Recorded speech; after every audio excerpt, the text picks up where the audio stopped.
Bueno, buenas noches, compañeros. El tema que vamos a exponer el día de hoy es la normativa o regulación Convemar de 1982. Mi nombre es Milton Franco. En este momento estamos cursando el curso de Derecho Internacional Público. Pues le otorgo la palabra a los compañeros para que se presenten.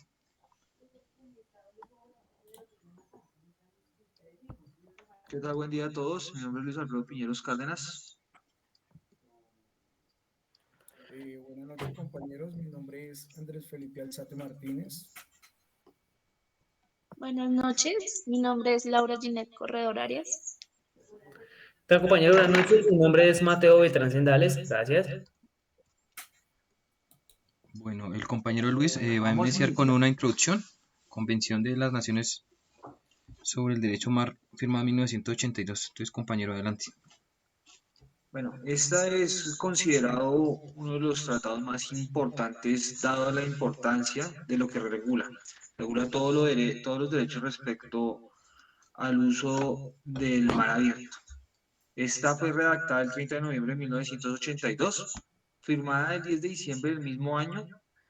Entra en vigor el 16 de noviembre de 1994 y de ella son firmantes 168 países. Colombia es un país firmante, pero no ha sido ratificada por el ordenamiento interno. Los objetivos principales de este tratado son controlar los derechos de navegación en aguas internacionales, controlar los límites territoriales de los mares, asegurar la paz y seguridad de los mares, conservar los seres marítimos y toda la fauna acuática y promover la investigación científica en los mares. Este tratado está estructurado por 320 artículos, dividido a su vez en 19 ejes temáticos y 9 anexos. Es un documento bastante extenso, si no el más extenso de todos los firmados por los asociados o agremiados en la ONU, pues trata todos los temas relacionados con el mar. Su uso, las zonas exentas, los límites, el cuidado que se debe tener con la fauna y otras regulaciones.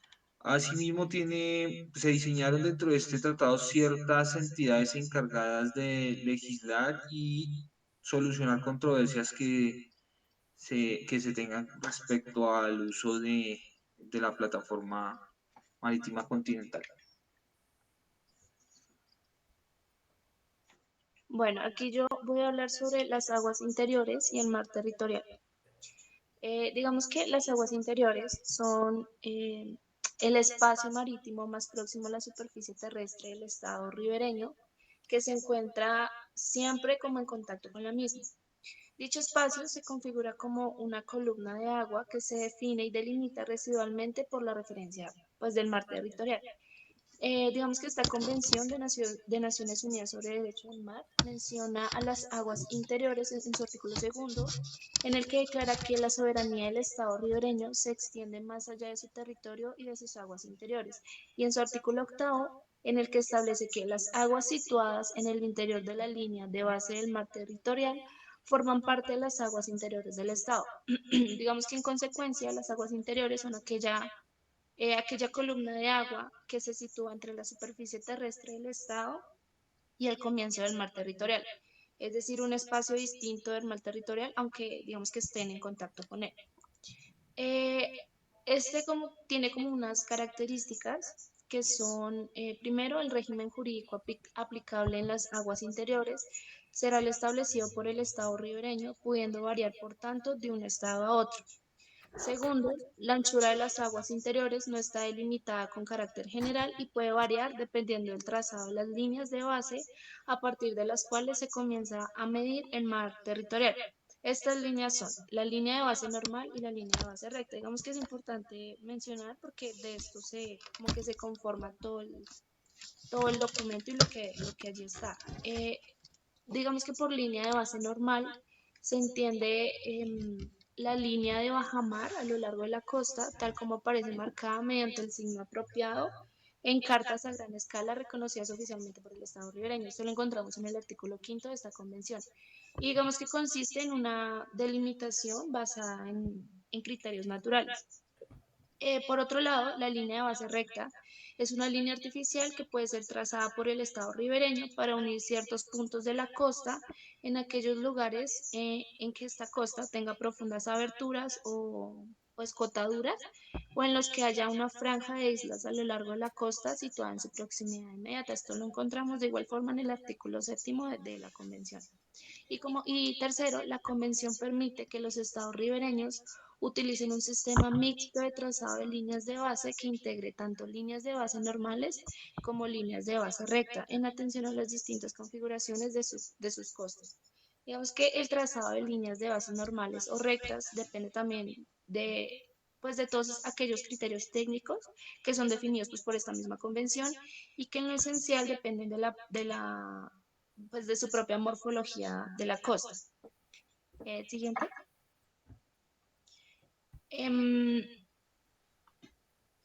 ¿Qué dice? Disculpa. Ya. Las aguas interiores forman parte integrante del territorio soberano. Un segundo. Ya. Del territorio soberano del Estado y por ello el Estado ribereño ejerce la plenitud de su soberanía sobre las mismas sin ningún tipo de limitación, ni siquiera las que se aplican en el mar territorial a los efectos de la navegación. Digamos que este régimen de soberanía tan solo digamos que como solamente una excepción en aquellos supuestos en los que el trazado de líneas de base recta tenga como una consecuencia encerrar todas aquellas aguas interiores que anteriormente no se consideraban pues, como tales, en cuyo caso en las aguas encerradas los buques extranjeros a los efectos de la navegación gozarán del derecho de paso inocente típico del mar territorial. Siguiente. Listo. Aquí hablamos sobre el mar territorial, el cual, pues según esta convención, nos establece que se extiende hasta una distancia de 12 millas náuticas, lo que equivale a 22,2 kilómetros, contadas a partir de las líneas de base desde las que se mide su anchura. Siguiente. Y algo muy importante también para mencionar sobre esto del mar territorial es la utilización en la zona. Digamos que aquí se menciona que cuando las costas de dos estados son adyacentes o se hallen situadas frente a frente, es decir, que estén muy cercanas, ninguno de dichos estados tiene derecho, salvo acuerdo en contrario, a extender su mar territorial más allá de una línea media, cuyos puntos son equidistantes, es decir, que las distancias tienen que estar como iguales, tienen que ser de la misma distancia, de los puntos más próximos de la línea de base, a partir de las cuales se mida la anchura del mar territorial de cada uno de dichos estados, salvo que por la existencia de derechos históricos o por otras circunstancias especiales sea necesario limitar el mar territorial de ambos estados en otra forma. Digamos, esto también va ligado a lo que menciona el artículo 4º de esta convención, que es sobre el límite exterior del mar territorial, el cual dice que el límite exterior del mar territorial es la línea cada uno de cuyos puntos está del punto más próximo de la línea base a una distancia igual a la anchura del mar territorial, que era lo que les decía pues anteriormente, que hay que tener muy en cuenta el tema de las líneas, pues que es importante para todo este tema. Listo. Gracias. Bueno, yo les voy a explicar básicamente lo que significa la plataforma continental. Tal como lo expresa el gráfico, es la continuación submarina de los continentes, es un basamento geológico que está constituido por una corteza continental. Básicamente porque es importante la plataforma continental a nivel internacional, es donde abunda la vida animal y la vida vegetal. Nuestro país está ubicado en la península de La Guajira, en su extremo hacia el norte con el continente suramericano. Pues como todos sabemos es una parte desértica que pues realmente contiene hacia el mar una rica zona o una gran plataforma continental. ¿Cómo lo conforma? Pues está situada por debajo del mar, cerca a la costa, que se extiende hasta 200 metros o 200 millas, básicamente. Su regulación o su parte normativa de la convención se encuentra en la parte quinta, en la parte sexta, en su artículo del 76 al 85. Siguiente, por favor. Los fondos marinos y oceánicos. Bueno, es importante precisar de referente a lo que es la plataforma, que es la zona alrededor, como lo mencioné, que es como lo tipifica la Conferencia de las Naciones Unidas desde 1958, eh, en el cual a través del Comité Internacional crea una nomenclatura en el cual se indican los fondos oceánicos y definen como tal los aspectos que tenemos que tener en cuenta al momento de tener la plataforma continental. El primero, la zona, así lo contempla la convención, plataforma continental, la zona alrededor del continente que se extiende desde la orilla hasta el punto en el que por un marcado aumento de la pendiente aumenta rápidamente la profundidad. Allí donde ocurre este aumento, el término borde de la plataforma es el apropiado, cuando la zona que se encuentra inmediatamente debajo del límite de la marca baja es muy irregular e incluye profundidades superiores a las típicas de la plataforma continental. La expresión cerco continental es la apropiada. Ahí indican que es talud continental, que es el declive situado entre el extremo exterior de la plataforma continental y las grandes profundidades. Asimismo menciona el talud del cerco, que es el declive que señala el margen más cercano a la Tierra, cerco continental, y el otro el zócalo continental, que es la zona alrededor de los continentes que se extiende desde la línea de la marca baja hacia la base del talud continental. Pues básicamente la autoridad competente en este caso son los tribunales, que ya más adelante los menciono.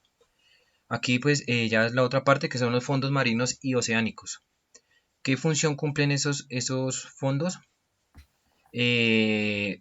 Ocupan básicamente las 2/3 partes de la superficie de la Tierra, encierra grandes reservas de minerales, comprende el 50% de todo el fondo marino de la Tierra. ¿Qué podemos decir? Es una parte o un área delimitada por el avance tecnológico, ya que por esas zonas o fondos marinos se detectan cableados y estructuras que permiten interconexión entre los diferentes estados. El fondo marino, al igual que el medio terrestre, está formado por cordilleras, mesetas, picos volcánicos, cañones y vastas llanuras abismales. Pues como lo mencioné anteriormente, contiene gran variedad de minerales, que es donde pues básicamente se dio los litigios iniciales al momento de definir qué era un fondo marino y un fondo oceánico. Siguiente, por favor. Básicamente, bueno, hubieron unos antecedentes que ayudaron a que se regulara esta parte de los fondos marinos y oceánicos. La primera se dio a través de la resolución 2749 de 1970, en la cual la Asamblea General de la ONU aprueba una declaración o unos principios que deben regular los fondos marinos y oceánicos, que comprende básicamente lo que es la jurisdicción nacional y a partir de que comprende la jurisdicción internacional. Se declara que todos los recursos del fondo marino son de patrimonio de la humanidad y se definen como los límites que tiene cada nación o cada país referente a este uso. Ya en 1994 se crea la Autoridad Internacional de Fondos Marinos, la organización autónoma que hace parte de la ONU, que da su sede en Kingston, Jamaica. Básicamente están todos los estados de la Convención de Mar, las NUDM, y suman un total de 168 miembros. Hay una existen con esta autoridad internacional más dos que son la Comisión de Límites de Plataforma Continental y el Tribunal, hacen parte o son los que juzgan directamente los conflictos que tengan que dirimir entre diversos estados por el tema de fondos marinos y oceánicos. La función principal de ellos es que regula la exploración y explotación de los recursos minerales de los fondos marinos que se encuentran en la zona.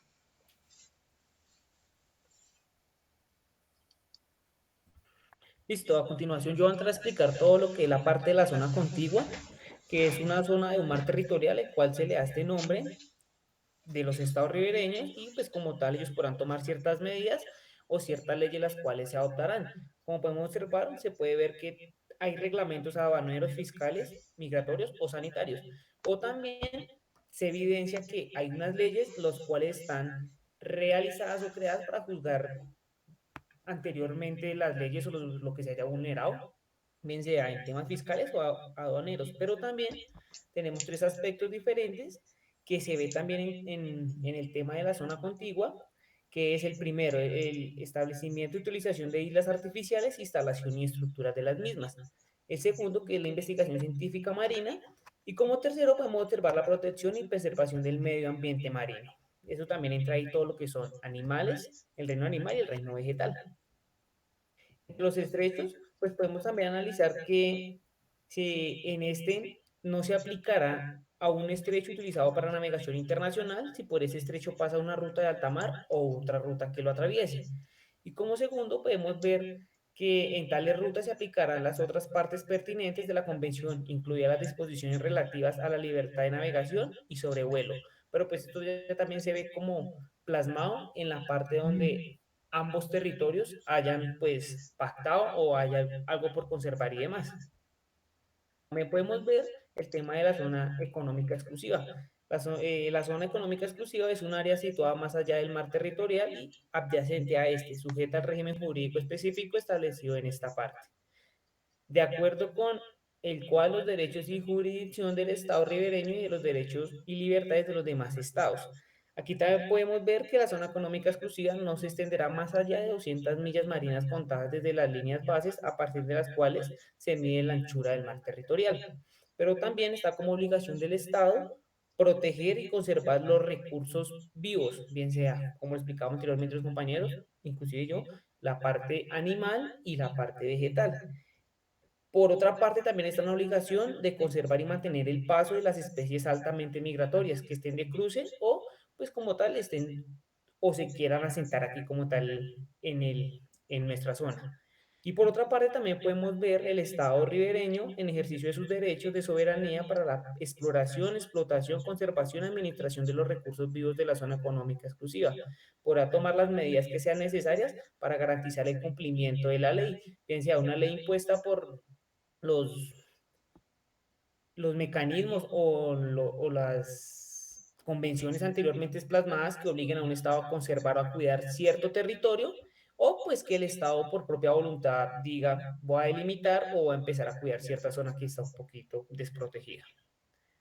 Y como de derechos y deberes de otros estados, también está el Estado colombiano, que es prioritario que las entidades competentes desarrollen los derechos y deberes que tienen al Estado en la zona económica exclusiva, pues esto se aplicará independientemente del número de ratificaciones de la actitud de los estados que no hacen parte de las convenciones. ¿Y qué quiere decir? Que algún estado que como tal no esté ratificado una convención no quiere decir que él no tenga o pueda ir a dañar otro estado en su zona pues que tiene protegida.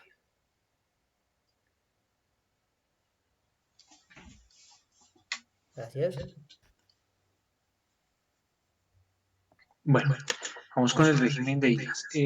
Para que un territorio sea considerado una isla debe cumplir con cuatro aspectos fundamentales: que sea una extensión de tierra, que sea de origen natural, que se rodea de agua y que se encuentre sobre el nivel del agua en plena mar.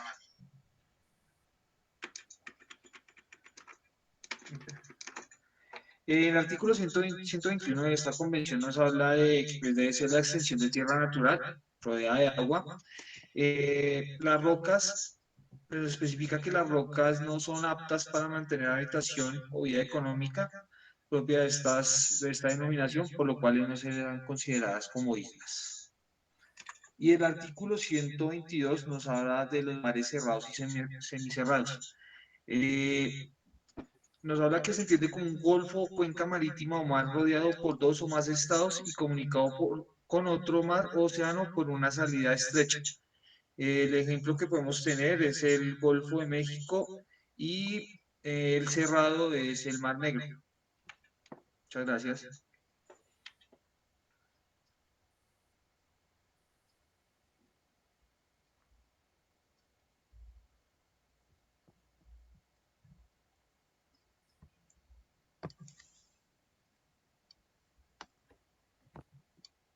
Compañero, Andrés, ¿tienes el disculpe, no micrófono tenemos apagado? audio. Perdón.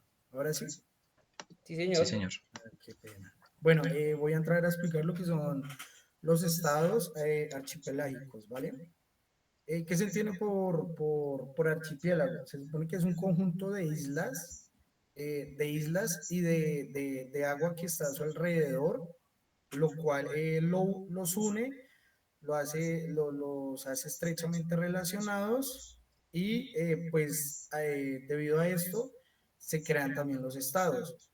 Por estados entendemos que son muchos o puede ser uno o varios archipiélagos que están muy cerca y deciden crear un estado como tal. Siguiente, por favor. Para las líneas archipelágicas son la base de todo estado archipelágico. Se supone que son líneas que se tienen que trazar de extremo a extremo de cada isla, respetando pues de igual manera el territorio que ya exista de otro estado. La longitud de estas líneas como tal no se debe exceder a 100 millas marinas y debe tener por mucho hasta un 3% del número total de base que encierra un archipiélago y pues por máximo podrá exceder una longitud de 125 millas marinas. Por consiguiente, bueno, la medición de la anchura del mar territorial, esta anchura simplemente va igual que como sería, no, espérenme un momentico.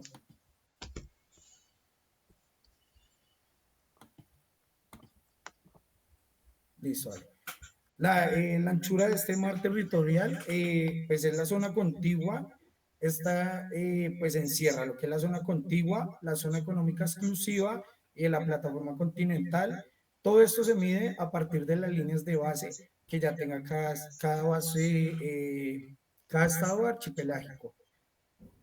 La condición jurídica de cada base archipelágica va de acuerdo en ella. En esto se tienen que respetar tres cosas, lo que son los acuerdos que ya existan entre sí, existe algo que se llaman los derechos de pesca tradicionales y por ellos también tienen que cruzar los cables submarinos que pues supongamos que son los de internet y toda esta cuestión. Para los acuerdos se supone que ya existen unos ya plantados por cada estado. Cuando se va creando un nuevo estado, este estado hace una comunicación directa con el otro estado vecino o con el archipiélago vecino y pueden llegar a un acuerdo. Todos estos acuerdos tienen que ser bilaterales.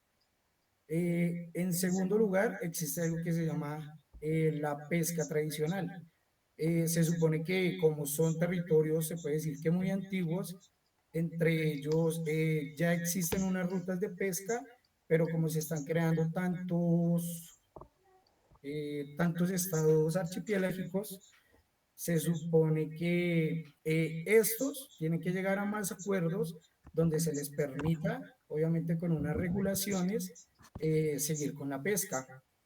De igual manera, en los estados donde crucen los cables submarinos, se tiene que hacer un acuerdo, se tiene que realizar planes para que aquellos que son dueños de estos cables puedan hacer un debido mantenimiento. Por consiguiente, existe algo que se llama el paso inocente. Esto se hace, ya que cada estado archipelágico debe crear una ruta marítima que sea más fácil para cada buque. Igual debe crearse una ruta aérea. Todo esto con el fin de que exista lo que es el paso inocente, que es un paso ininterrumpido y rápido por estas zonas marítimas y aéreas. Entonces, solo existe una excepción de cuando se le puede prohibir o cerrar el paso momentáneo a los buques o restringir el espacio aéreo. Y pues para esto es cuando se debe hacer mantenimiento, cuando se está en riesgo el buque o de la aeronave y se debe tomar un plan B, que es crear una ruta momentánea para el paso del buque o de la aeronave. Y por último,